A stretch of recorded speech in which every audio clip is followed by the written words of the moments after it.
Amém? Será que nós podemos orar por esse momento? Vocês estão aí, igreja? Domingo de ressurreição, quantos estão alegres? Amém, Senhor Jesus, nós te agradecemos, Pai, por essa manhã, pelo teu sacrifício, pela tua ressurreição, pelo poder que ressuscitou Jesus dos mortos. Nós te pedimos, Espírito Santo de Deus, fica conosco nessa manhã, e que nesse momento de palavra, os nossos corações estejam abertos para te ouvir, os nossos corações estejam abertos para crescer e avançar na direção do teu reino, na direção dos teus braços. Pai, declaramos sobre a nossa vida tempos novos, Senhor, novos níveis da tua presença, Senhor, nesse ano, para nossa família, para nossa vida pessoal, em tudo que formos fazer, fica conosco em nome de Jesus. E a igreja que crê diz: será que vocês me ajudam a agradecer a equipe de louvor por esse incrível trabalho? Muito bem, eu amo o domingo de ressurreição. E não é só por causa das comidas, obviamente, as comidas são maravilhosas, mas eu amo o domingo de ressurreição porque me lembra que alguém esteve para que eu estivesse. Eu quero ler um texto com você, e esse texto é um pouco mais longo do que nós costumamos ler, então eu quero te pedir atenção total, concentração total. Se você tem a sua Bíblia aí, pode abrir ou pode ligar ela, você também pode acompanhar aqui na tela, mas não perca nada. Nós vamos pular alguns versículos, quem sabe, que estão aqui, que vai aparecer aqui, mas acompanha comigo, e o texto está em Lucas, no capítulo 24, versículo 13 em diante, e diz assim a história, o acontecimento daquele dia. Naquele mesmo dia, 2 seguidores de Jesus estavam indo para o povoado chamado Emaús, que fica a mais ou menos 10 quilômetros de Jerusalém. Eles estavam conversando a respeito de tudo que havia acontecido. Enquanto conversavam e discutiam, o próprio Jesus chegou perto e começou a caminhar com eles.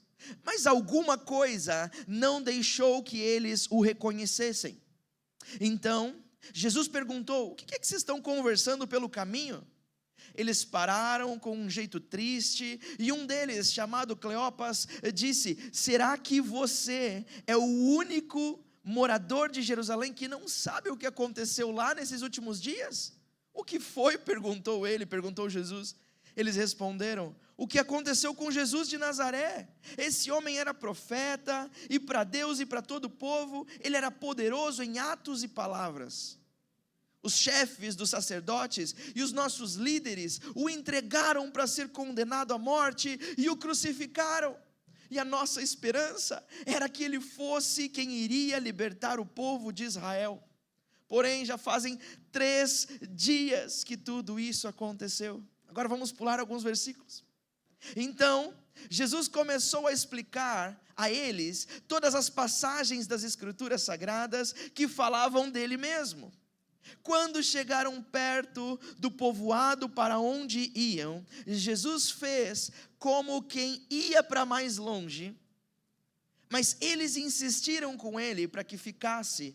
E disseram: fique conosco, porque já é tarde e a noite vem chegando. Então Jesus entrou para ficar com os 2, sentou-se à mesa com eles, pegou o pão e deu graças a Deus. Depois partiu o pão e deu a eles. Aí os olhos deles foram abertos e eles reconheceram Jesus, mas ele desapareceu. Então eles disseram um para o outro: não parecia que o nosso coração queimava dentro do peito quando ele nos falava na estrada e nos explicava as Escrituras Sagradas? Eles se levantaram logo e voltaram para Jerusalém, onde encontraram os 11 apóstolos reunidos com os outros seguidores de Jesus. Essa história é conhecida como o caminho para Emaús. 2 seguidores, 2 discípulos de Jesus, decepcionados, tristes, se sentindo abandonados, porque o mestre, o Messias, havia morrido. Aquele por quem eles haviam gastado, quem sabe, os últimos anos da sua vida, investido tempo, recurso, sonhos, planos, todos os seus sonhos haviam desaparecido e morrido naquela cruz.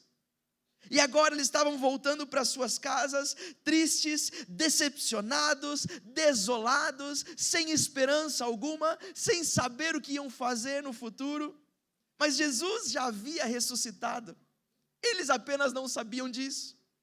Eles estavam caminhando confusos, frustrados, porque para eles absolutamente tudo tinha acabado. Sabe qual que é o mais curioso para mim nessa história, ou uma das coisas mais curiosas? É que os céus já haviam feito o milagre. O milagre já tinha acontecido. Jesus já estava vivo outra vez. Jesus já havia ressuscitado, mas eles ainda estavam vivendo como se nada tivesse mudado. Sabe, talvez essa é a realidade de muitas pessoas hoje. Jesus já venceu, Jesus já ressuscitou, Jesus já está vivo, mas muitos de nós ainda estamos vivendo como se tudo tivesse perdido. Como se estivesse tudo perdido. O título da mensagem de hoje é: Quando os olhos se abrem. Quando os olhos se abrem, algo acontece no nosso coração. Quantos já ouviram aquela expressão que diz: o que os olhos não veem, o coração não sente? Foi exatamente aquilo que estava acontecendo com esses seguidores de Jesus. Os olhos não enxergavam o poder dos céus, os olhos não enxergavam o tamanho do milagre, os olhos não conseguiam ver, o coração não conseguia sair da tristeza, do desânimo, da falta de esperança, da dor, do luto. É assim comigo e com você. Quem sabe em muitas fases da nossa vida. O mais impressionante aqui do texto não é que Jesus aparece no meio deles, porque é suposto que agora o Deus encarnado, agora 100% Deus, com todo o poder, toda a autoridade, nos céus, na terra, inclusive debaixo da terra, o texto mostra, é natural que fizesse milagres e pudesse aparecer e desaparecer quando bem entendesse. O impressionante desse texto é que ele anda com eles e eles não percebem. Jesus estava presente, mas eles estavam como cegos. E essa é a tensão do texto bíblico. A propósito, deixa eu te ajudar com isso. Se você está nesse momento se aprofundando na palavra de Deus, e eu espero que você esteja nessa busca, porque quanto mais nós conhecemos a palavra de Deus, mais a nossa vida é transformada, mais os nossos dias ficam belos, mais os momentos de tristeza não nos abalam, não nos ferem. Mas é normal que quando nós começamos a ler a palavra com mais intensidade, gastar mais tempo, nós começamos a encontrar coisas que, mas não era isso, mas também é isso. Mas Deus é amor, mas Ele também é justiça, como que isso? E às vezes a gente pode pensar, nossa, isso é uma contradição. Não, a Bíblia nunca se contradiz. A Bíblia tem uma tensão, como um elástico preso numa ponta e preso na outra, e é natural que a Bíblia estique. Por quê? Porque a Bíblia fala da nossa realidade humana, da nossa dor, do nosso pecado, da nossa fraqueza, da nossa falta de habilidade, mas também fala do poder glorioso de Deus, que nos transforma por completo. É uma tensão, e a tensão desse texto é que o nosso maior problema, às vezes, não é a ausência de Jesus na nossa vida, mas a falta de percepção dele. Sabe, esses homens caminhavam com Jesus, conversavam com Jesus, ouviam a voz de Jesus, mas não reconheciam Jesus. Você pode estar perto de Jesus e ainda assim não enxergar Ele. Isso é uma loucura. Tem como você estar próximo de Jesus e mesmo assim não o enxergar na sua vida, não o enxergar nos seus negócios, não o enxergar na sua família, não o enxergar na sua dor, não conseguir vê-lo no seu momento de sofrimento, não conseguir senti-lo ou vê-lo no seu momento de luto, no seu momento de abandono, no seu momento de crise. E o texto diz: os olhos deles estavam impedidos de reconhecer Jesus. Não era distância, era percepção. Será que você consegue perguntar para a sua própria alma: o que está me impedindo de ver Jesus com clareza na minha vida? O que está impedindo de ver Jesus com clareza nos meus dias, no meu sofrimento, nas minhas angústias, nas minhas perguntas? Eu amo que a palavra percepção, ela vem na verdade de uma ferramenta romana muito antiga. E essa ferramenta romana, eu acho que eu já contei isso aqui, era uma ferramenta feita de madeira, com algumas peças em metal, E o objetivo dessa ferramenta, ela era usada para a construção de estradas romanas.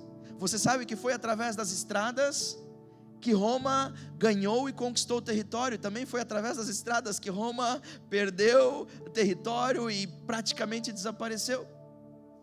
Mas essa ferramenta chamada perspectiva nada mais era do que uma grande régua de madeira com alguns alinhadores de metal. E o objetivo dela era olhar e traçar a reta mais certeira, mais direta possível, porque todos sabem que a menor distância entre dois pontos é uma linha. Só que perspectiva feita de madeira, se você deixa no sol, ela muda de formato. Se você deixa na chuva e depois no sol, ela entorta, ela empena. E cada perspectiva traçava uma linha reta segundo aquela perspectiva. Sabe, é exatamente isso que dá lugar hoje àquilo que entendemos sobre perspectiva. Perspectiva é a nossa forma de enxergar as coisas. Meu irmão, minha irmã, deixa eu te ajudar nessa manhã e buscar do céu e clamar do céu, para que o céu te ajude a alinhar, a endireitar a tua perspectiva, para enxergar Jesus nos teus dias mais sombrios, enxergar Jesus nos teus vales mais profundos. Era sobre perspectiva. Sabe, Deus não sumiu, Deus não desapareceu da sua vida, Deus não te abandonou. Quem sabe são apenas os teus olhos que não o viram.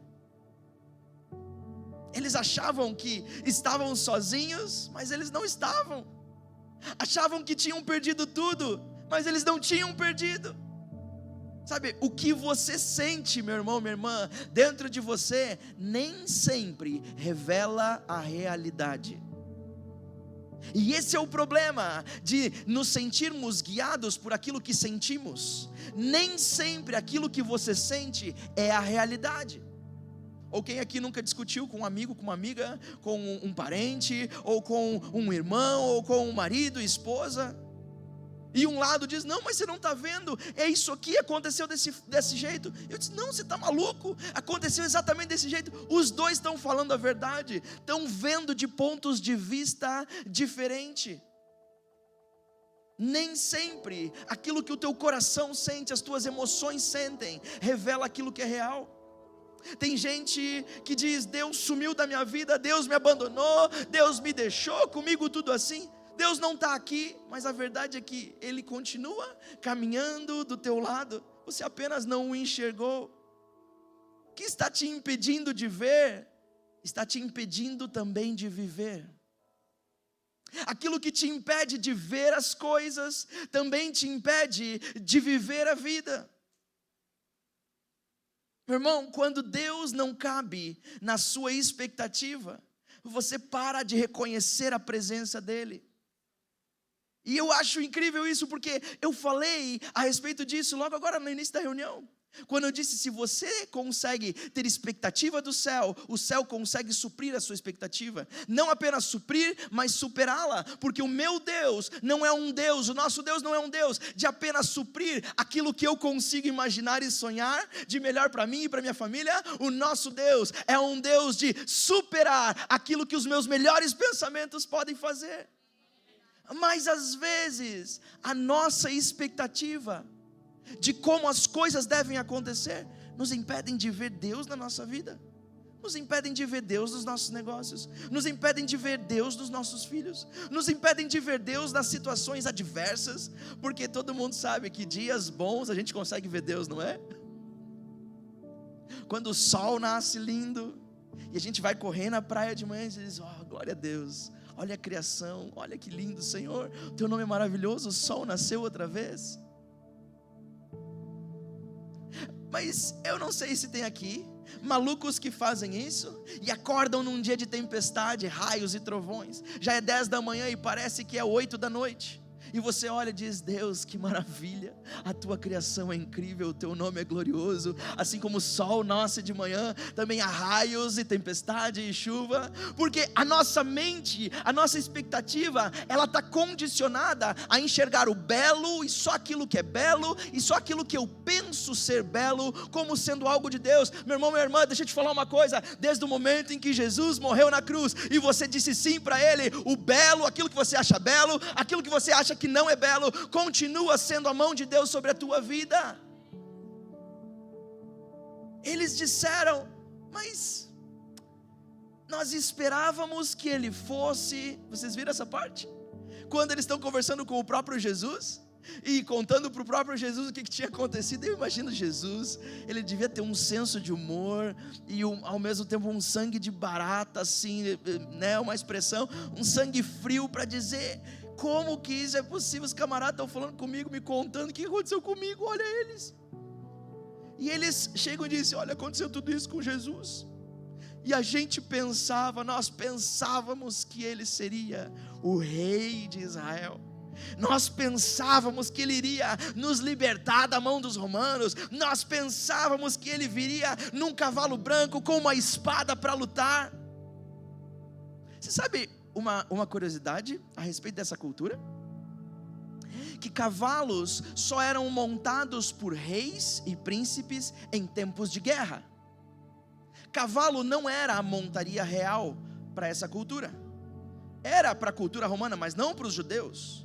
A montaria real de um rei, de um príncipe, de uma rainha, eram jumentos. Mas em tempos de guerra, em tempos de batalha, eram cavalos.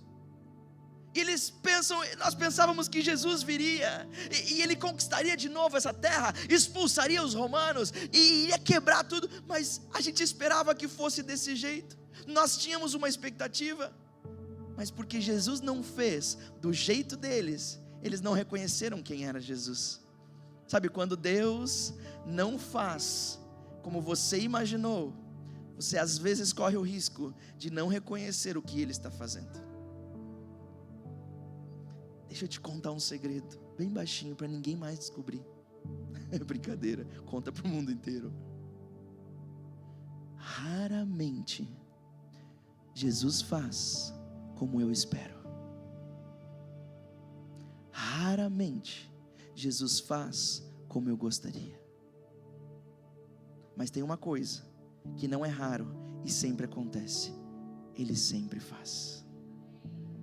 Haja sol, haja chuva, haja alegria ou dor, haja vale ou altitude nas montanhas, Ele sempre faz. Pode parecer que está fora de tempo, mas Ele é o dono do tempo. Pode ser que não tem recurso, mas Ele é dono do ouro e da prata. Pode ser que não tem condição, Ele é a própria condição. Pode ser que não é o momento ideal, Ele faz assim mesmo. Por isso, liberta a tua expectativa da forma como você pensa, porque é fato que Ele fará no tempo certo, com as condições dEle e não com as nossas. Talvez você esperava um caminho diferente e Deus fez outro. Talvez você esperava uma resposta e Deus respondeu diferente. Talvez você esperava por um resultado e Deus permitiu outro resultado muito diferente do que o esperado. E agora você está pensando que Ele não está? Você está pensando que Ele te deixou? Você está pensando que acabou simplesmente porque não foi da forma, no tempo e com os recursos que você imaginava? Você já pensou que talvez Ele só não está no formato que você esperava, mas está vindo em outro formato, em outra embalagem, de outra maneira? Eu amo que o apóstolo Pedro, na primeira carta de Pedro, no capítulo 4, versículo 10, ele fala um conceito maravilhoso da Bíblia. E se você estiver anotando, leia em casa. Pedro fala a respeito da multiforme graça de Deus. Sabe o que isso significa? Pedro começa a discorrer a respeito da multiforma que Deus manifesta a sua graça sobre o ser humano. Ele não vem na minha embalagem, Ele não vem da minha forma, Ele vem em múltiplas formas, e Ele não vem sempre na mesma forma, do mesmo jeito. Saiba, se Deus fez com você de uma maneira ontem, não significa que Ele vai usar as mesmas ferramentas, o mesmo jeito, as mesmas pessoas, o mesmo recurso, do mesmo lugar, porque a graça de Deus é criativa e se manifesta de diversas formas. Para de colocar a tua expectativa sobre as tuas ideias de resultados. para finalizar, sabe, os nossos olhos, eles se abrem quando os nossos corações se alinham. Lembra aquilo que eu falei, que o que os olhos não veem, o coração não sente. Agora aqui a gente tem um conceito um pouco diferente. Os nossos olhos se abrem quando o nosso coração se alinha. Isso significa que aquilo que podemos ver, o resultado que podemos tocar, vai acontecer quando o nosso coração estiver alinhado com aquele que é dono dos resultados, com aquele que é Senhor do dia e da noite, com aquele que é Senhor, aquele que é o alfa, o ômega, aquele que é o começo de todas as coisas, o fim de todas as coisas. Quando os nossos corações se alinham com a vontade de Deus, os nossos olhos começam a ver coisas sobrenaturais se manifestarem e se materializarem. Aquilo que você tanto busca, aquilo que você tanto espera, quando o seu coração alinha com a vontade perfeita de Deus, algo sobrenatural começa a acontecer. O texto que nós lemos diz que quando eles chegaram perto da sua casa, Jesus, que ainda não tinha se revelado, o Jesus que ainda não era visto por eles, fez como que, é isso que o texto diz, fez como que iria continuar. Eu amo que o escritor escreveu dessa maneira, porque não diz que Jesus continuou o caminho, diz que Jesus intencionalmente fez com que fosse continuar. Intencionalmente, às vezes, Jesus faz um movimento para saber qual vai ser a tua resposta. Jesus diz, eu vou continuar. Qual vai ser a resposta? Não, Jesus, entra na minha vida agora. Eu vou continuar. Jesus, eu quero agora, não amanhã. Jesus, eu quero continuar contigo, é tão bom estar contigo. E a resposta desses homens foram, não, fica com a gente, é muito tarde, a gente está conversando há tanto tempo, foi tão especial. O maravilhoso desse texto, que nós lemos, e no final do texto nós podemos ver, que esses homens disseram que o coração deles já queimava enquanto caminhavam com Jesus. Os olhos ainda não estavam abertos, mas o coração já queimava. Deixa eu te falar uma coisa, quando Jesus está presente, quando Jesus caminha do teu lado, você pode não ver, você pode não estar sentindo, mas tem alguma coisa que começa a te incomodar, alguma coisa que começa a queimar, alguma coisa que ele começa a dizer, isso aqui você tem que parar, isso aqui você tem que largar, isso aqui você precisa começar a fazer. Você não entende ainda, você não consegue ver, às vezes é esquisito, às vezes é confuso, mas algo já começa a queimar. Antes, durante a viagem, enquanto Jesus falava, o coração começou a queimar. Deixa eu te dizer isso, por mais que você ainda não reconheceu no seu caminho, quem sabe, Deus já está aquecendo o coração antes de abrir os teus olhos. Eles disseram, por acaso não ardia o nosso coração?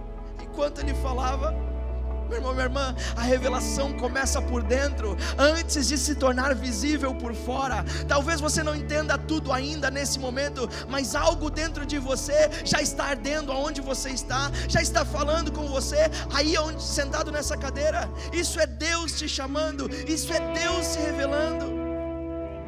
E no momento mais simples, no momento mais comum, sentados ao redor de uma mesa, sem plateia, sem público, sem espetáculo, sem luzes, simplesmente uma casa simples, sentado à mesa. O texto diz que quando Jesus sentou à mesa com eles, Jesus pegou um pão e partiu. E quando eles viram essa cena acontecendo, algo sobrenatural aconteceu, porque a conversa que Jesus teve com eles alinhou o coração, alinhou o propósito, porque Jesus veio explicando que era necessário que tudo aquilo acontecesse para que a humanidade tivesse a vida eterna. E algo começou a alinhar, o coração começou a alinhar, o fogo começou a queimar. Mas quando Jesus partiu o pão, os olhos deles se abriram e eles reconheceram Jesus. Isso é tão maravilhoso, porque acontece hoje comigo e com você. É o que às vezes nós chamamos de epifania, é o que às vezes nós chamamos de um momento íntimo com os céus, é o que às vezes nós chamamos com um momento que dá arrepio, quando os nossos olhos se abrem e uma revelação vem do céu. Talvez você já ouviu alguma coisa de alguém, dizendo: olha, a vida com Deus é assim, você tem que fazer. Talvez você já está vindo na igreja há tanto tempo e já ouviu centenas de pregações, mas ainda não deu aquele clique, aquele start, aquele momento de quebra, aquele momento de dizer: é isso para a minha vida. Saiba, isso acontece com todos nós. Com todos nós. Mas deixa eu te falar uma coisa: quando você busca a presença desse Jesus e do Espírito que ressuscitou Jesus, o Espírito Santo, esse momento de mesa, dos nossos olhos se abrirem e reconhecermos Jesus, acontece, e algo sobrenatural começa a acontecer. Eles perceberam que era Ele o tempo todo. Você não está ansioso ou ansiosa no bom sentido para perceber que era Jesus o tempo todo na tua vida? Sempre foi Ele, nos altos e nos baixos, nos fáceis e nos difíceis, na dor e na alegria, sempre foi Ele com você. Ele sempre esteve, Ele nunca te abandonou. No momento mais simples, na mesa, no partir do pão, os olhos se abriram. O Jesus que você está procurando, quem sabe, já está caminhando ao seu lado. Talvez hoje seja o dia de Jesus aparecer para você. Talvez não no sentido literal da palavra, mas no sentido espiritual. Talvez seja o dia dos teus olhos se abrirem de uma vez por todas. Meu irmão, minha irmã, deixa eu te falar isso: Jesus não está distante, Jesus não está ausente, Jesus não está atrasado, não está fora de tempo. O socorro não deixou de existir, Ele não te abandonou. Jesus está aqui, Jesus está aí, Ele sempre esteve. Mas hoje, quem sabe, você pode enxergar de outra maneira. Quantos de nós podemos hoje ser testemunhos desse amor e contar para outros e dizer: cara, eu vivi uma vida que eu não enxergava Deus na minha vida. Eu achava que tudo era acaso, eu achava que tudo eram por boas ou más decisões. E hoje você pode dizer: foi Ele que me guiou até aqui, Ele que cuidou da minha vida até aqui, Ele que me supriu até aqui, Ele que me acompanhou até aqui, Ele que me deu livramento até aqui. Aquele suicídio que deu errado não foi porque eu fui mal em tentar o suicídio, foi porque a mão dele não deixou que continuasse. Aquela overdose que seria fatal não foi porque quase eu errei a dose, foi porque Jesus colocou a mão naquela seringa. Aquele momento de dor em que eu estava prestes a chutar tudo não aconteceu porque eu me segurei, mas porque Jesus tinha um plano na minha vida, na minha família. Sabe, ainda no meio de dor, Jesus continua aí. Ele nunca prometeu, Jesus nunca prometeu uma vida fácil. Jesus nunca prometeu uma vida de coisas, só coisas maravilhosas, um mar de rosas. Ele disse: no mundo vocês vão ter aflições, vai ser difícil, gente, mas fiquem alegres, eu venci o mundo, vocês também vão vencer. Um dia vamos nos encontrar na eternidade e vamos viver uma eternidade. O que é a eternidade comparado com aquilo que nós vivemos na terra? É muito pequeno aquilo que vivemos para a eternidade. Eu quero te convidar a ficar em pé, eu quero orar por você.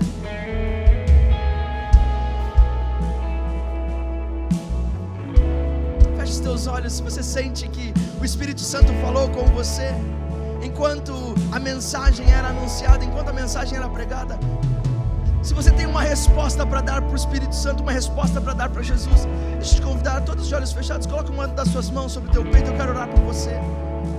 Senhor Jesus, nós oramos nesse momento por cada um de nós que fomos tocados pelo teu falar no nosso espírito e na nossa alma. Pai, o Senhor é aquele que nos convence, o teu Espírito é aquele que nos convence do perfeito juízo e do justo juiz, daquilo que é pecado, daquilo que nos afasta de Ti. Pai, em nome de Jesus, eu oro pelos meus irmãos e irmãs.